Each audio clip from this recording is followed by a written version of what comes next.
Donc moi, j'avais quelques questions au sujet de cette sectorisation. On entend bien que elle est dans le sens de la loi, mais je voulais revenir sur des sujets qui étaient chers à votre attention à l'époque quand vous étiez dans l'opposition, sur la concertation et également le travail fait avec les parents d'élèves.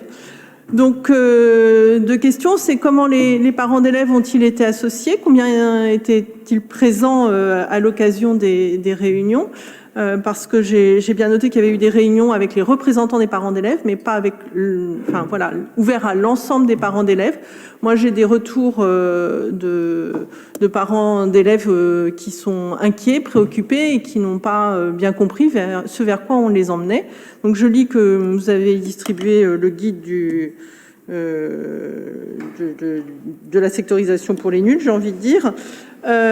C'est bien, mais c'est mieux quand on en parle, parce qu'une fois que tout est déjà dessiné, mais c'est compliqué en termes d'écoute et de co-construction. Je crois que c'était des valeurs qui étaient les vôtres. Et vous m'avez souvent questionné sur le sujet. Donc, en termes de méthode, le sujet il va arriver directement dans les cahiers des élèves, distribués et pas partagés, en tout cas discuter et donner des éléments de compréhension aux parents qui vont être concernés.